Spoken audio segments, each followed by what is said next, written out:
Hope you are doing well. Today I'm in Judges 4, and I wanted to read to you guys that if you feel like you need someone by your side when Yah tells you to do something, you do not need him to do it because he has his plans for you.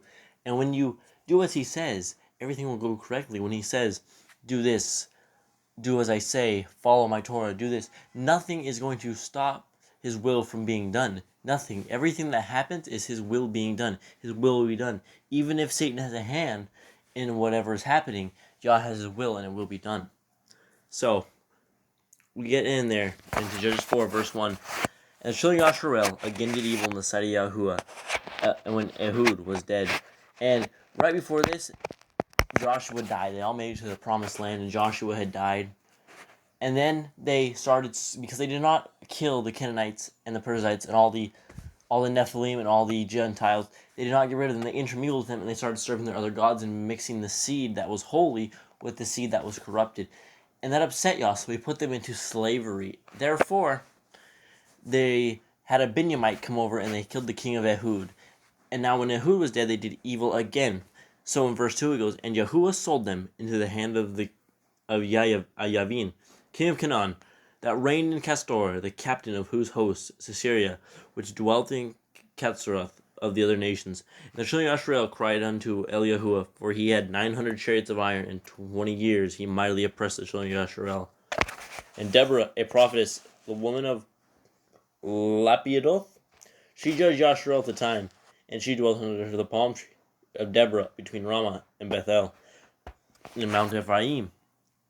And the children of Yasharel came up to her for judgment, and she sent and called Barak, the son of Avionam, out of Kadesh Naphtali, and said unto him, has not Yahuwah Elohai of Yasharel commanded, saying, go and draw toward Mount Tabor, and take with you 10,000 men of the children of Naphtali, and of the children of Zebulun, and I will draw unto you the river Kishon Sisera, the captain of Yavin's army, with the chariots and his multitude, and I will deliver you into your hand.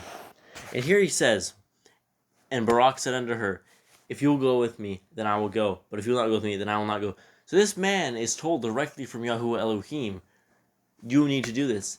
And he's scared, and he won't do it. So he says to the prophetess Deborah, he goes, only if you go with me will I go. And that is an act of, disobedience, an act of fear when Yahuwah Elohim has told him to do something. He is fearing faithless. And when you in life are told to do something, when Yahuwah says, do this, and you're afraid because something will come, you're afraid of the turmoil to come, that is faithlessness getting in your way. That is the demons trying to keep you out of the will of Yahuwah. And then, in verse 9, she said, I will surely go with you, notwithstanding the journey that you take shall not be for your honor, for Yahuwah shall sell Sisera into the hand of a woman. And Deborah arose and went with Barak to Kadesh. So Yahuwah wanted to make Barak a war hero. He wanted to make him a name to be remembered forever, for good.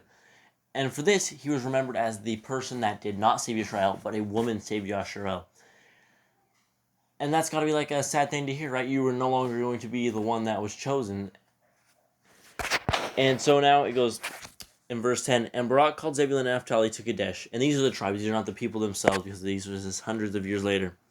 And Zebulun and Naphtali to Kadesh. And he went up with 10,000 men at his feet, and Deborah went up with him. Now Shavir, the Canaanite, which was of the children of Kovav, the father-in-law of Moshe, he had served himself from the Canaim, and pitched his tent in the plain of Zanaim, which is by Kadesh.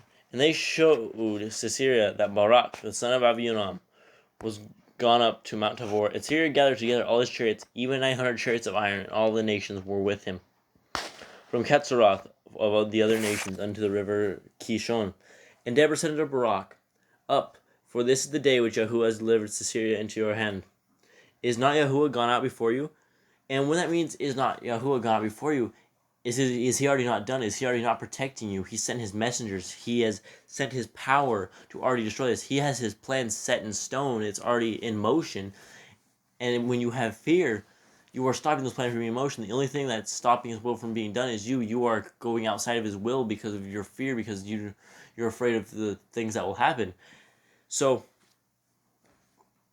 Barak went down from Mount Tabor, and 10,000 men after him. And Yahuwah discomfited the Sisera and all his chariots and all his hosts with the edge of the sword before Barak. Sisera lighted down off his chariot and fled on his feet. But Barak pursued after the chariots and after the host unto Kadasheth of the other nations. And all the host of Syria fell upon the edge of the sword, and there was not a man left. Howbeit Sisera fled away on his feet to the tent of Yael, the women of Shever the Canaanite. For there was peace between Yael the king of Katzor and the house of Shever the Canaanite. And Yael went out to meet Sisera and said unto him, Turn in, my Adonai, turn in to me, fear not. And when he had turned in unto her into the tent, she covered him with a mantle, and he said unto her, Give me, I pray you, a little water to drink, for I am thirsty. And she opened a bottle of milk, and gave him to drink, and covered him. And he said unto her, Stand in the door of the tent, and it shall be, when any man comes and inquires of you, and says, Is there any man here? That you shall say, No. So what happened so far in this chapter is that the men of Israel took out 900,000 men, or 900 men, my bad.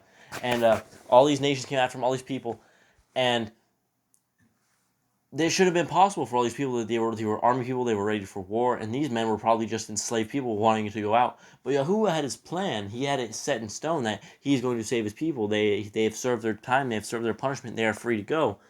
And he took them, and now this guy's on the run, and he comes into this king, into the king's house, and this woman saves him and gives him water and is protecting him. Then Yael, Shever's woman, 21, took a nail of the tent and took a hammer in her hand, and went softly unto him, and smote the nail in his temples, and fastened it to the ground, for he was fast asleep and weary, so he died. And behold, as Barak pursued Syria, Yael came out to meet him, and said unto him, Come, and I will show you the man whom you seek. And when he came into her tent, behold, Syria lay dead, and the nail was in his temples. So Elohim subdued on that day Yavim, the king of Canaan, before the children of Yasharel. And the hand of the children of Yasharel prospered, and prevailed against Yavim, the king of Canaan, until they had destroyed Yavim, the king of Canaan.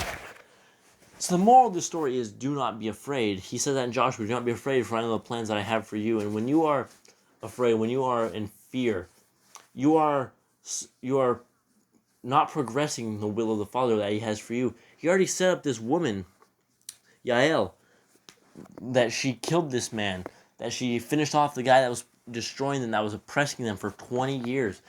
She dealt with him just like that. She came in and she already knew it was on her heart that the Israelites needed to be free.